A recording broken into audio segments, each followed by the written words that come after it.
Donna, gano'ng kalaki yung parte ng puso mo ang kay Donna at sa nanay mo? Sige. Kamusta po, Attorney Ben, ang ating naging counseling kasama ang ating mga bisita ngayong umaga? Ako'y nagtitiwala siyang amin na maayos ang kalagayan ng bawat panig sa umagang ito. Una sa kalagayan ni Donna. Alam mo, Donna, hindi ko matatawaran ang damdamin mo sa dalawang lalaking ito na minahal mo at patuloy mong iniibig. Subalit, ang tumatak sa isip ko upang bigyan ka ng magandang mensahe ay yung sinabi mo kanina na handa mong isakripisyo itong si Bebe at handa mo siyang pakawalan sapagkat siya ay meron ng babae at meron ng anak. Subalit kung paano mo pinahalagahan ang kalagayan ngayon ni Bebe na siya ay may asawa na at siya ay may anak na, sana lalong higit mong pahalagahan ang sitwasyon ni Jessie sa kanyang ina. Yun lamang.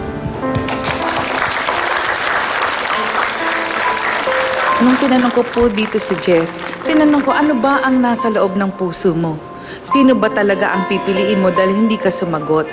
Sabi ko, kung ang puso mo ay itong palad ko, sino dito at saan dito ang hati ng sa nanay mo at kay Donna? Alam mo ang sagot ni Jess, ay hindi po.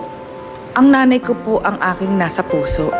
So kung ano yung nasa puso mo, gawin mo. Gusto mong tulungan ng nanay mo at ayusin nyo na, sabi mo nga, eventually, kung tinanong kita after 5 years, gusto mo magkapamilya, di yun ang gawin mo.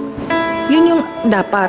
At ngayon siguro, ang dapat dito, Donna, no, hanggang ngayon kasi, nandun pa rin tayo sa estado na hindi mo pa na-overcome yung ginawa mong pag-attempt sa sarili mong buhay dahil kay Bebe. Unang-una, ikaw mismo, kaya mong i-debrief yung sarili mo, mawala yung pakiramdam na yon. Paano? Ang coping resources mo, hindi si Jess. Ang coping resources mo, ang pamilya mo.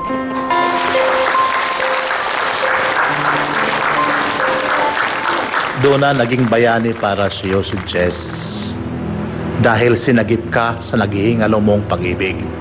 So yun po, nabaling ang pag-ibig mo sa kanya. Biglang nawala sa eksena itong si Baby. At ngayon siya ang mahal mo. Dahil siya ang tagapagligtas, siya ang sumagip sa iyo.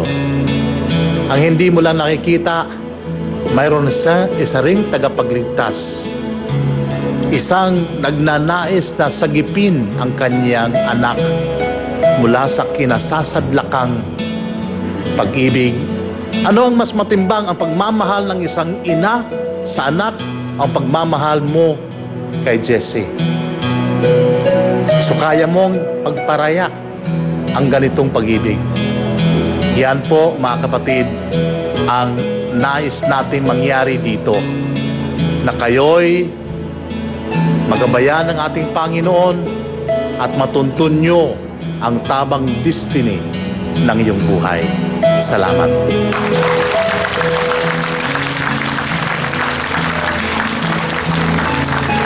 Ang gusto naming malaman ngayon, Jessie, ay ano ba ang iyong magiging desisyon? Hindi ka namin pipilitin. Nasa sayo yun. Kung matapos ang counseling, sa iyong palagay ba ay dapat kang bumalik sa iyong ina o ano? Hindi ko po pwedeng iwan si nanay. Hindi mo pwedeng iwan si nanay. So sa makatuwid, sasama ka na kay nanay. Opo. Hindi naman namin nais na mawalan ka ng taong mamahalin at magmamahal sa iyo, Donna. Kaya lang, marahil sa pagkakataong ito, hindi pa si Bebe, hindi pa si Jess. Jess, meron ka bang message para kay Donna? O pasasalamat kay Donna? Sorry sa lahat. Hindi ko pwedeng iwan si nanay.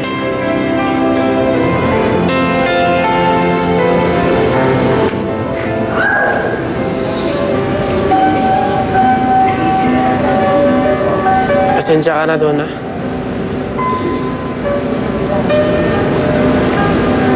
Mahal na to. Sorry. Sorry.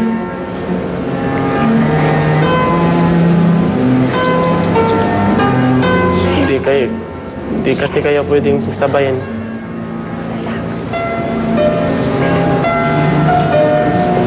Sana maintindihan mo ako.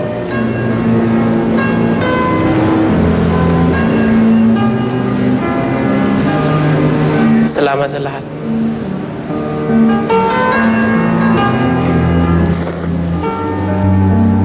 Bebe, meron ka pang nais sabihin kay Donna? Donna, salamat pala sa lahat ng pagmamahal mo sa akin. Pagtanggap mo. Sana dami pang lalaki na makilala mo na higit pa sa amin. Sana maging kaibigan tayo. Salamat. At Nay, Salvacion, ngayon pong nakapagdesisyon na si Jess na bumalik po sa piling ninyo. Si Donna din naman po ay nag-alaga at nagmahal kay Jess ng 3 buwan. Marahil po, baka meron po kayong naisabihin kay Donna bilang isang anak po na baka rin po kailangan ng gabay at tulong din ni Donna. Donna, salamat sa nung wala ako nung mga araw na yun. Salamat sa pag-aaruga mo sa kanya. Nung nasa probinsya ako. Donna? Bebe, Oh.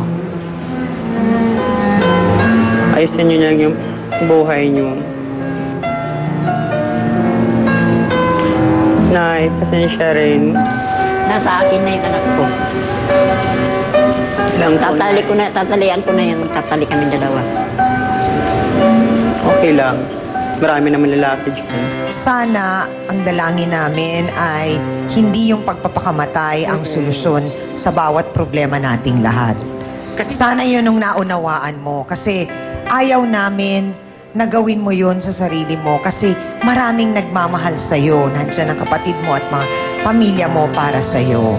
Huwag mong isipin. Kasi pag ginawa mo yun, sarili mo lang ang iniisip mo. Kasi hindi mo iniisip yung damdamin ng mga magulang mo, damdamin ng mga kapatid mo. Pag ginawa mo yon, sila yung maiiwan dito, magpapaliwanag sa nangyari, sa ginawa mo. So, ang inisip mo lang ay ang sarili mo, hindi ba? Isipin mo rin naman din sila kung saan mo silang katayuan nilalagay, hindi ba? At saka sasaya ka naman. Sasaya ka uli. Maniwala ka sa akin. At Maging Jess, masaya ka uli. bilang nagbalik ka na at nakinig ka sa iyong ina, may nais ka bang sabihin kay nanay pa? Di ko na po siya iwan. Oh, sorry ka kay nanay din. Sorry. Sorry, Nay. Salamat naman na bumalik ka sa akin.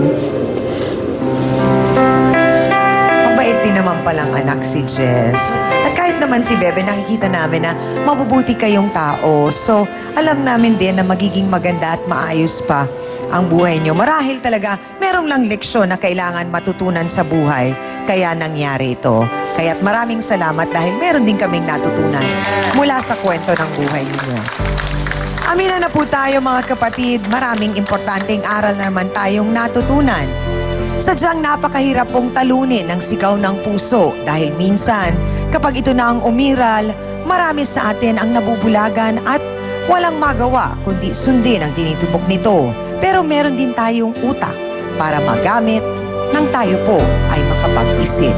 At para sa ating pong face-to-face, heart-to-heart thought for the day, ang pag-ibig ay sadyang makapangyarihan.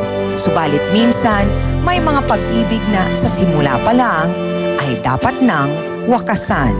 Maraming salamat sa inyong lahat mga kapatid.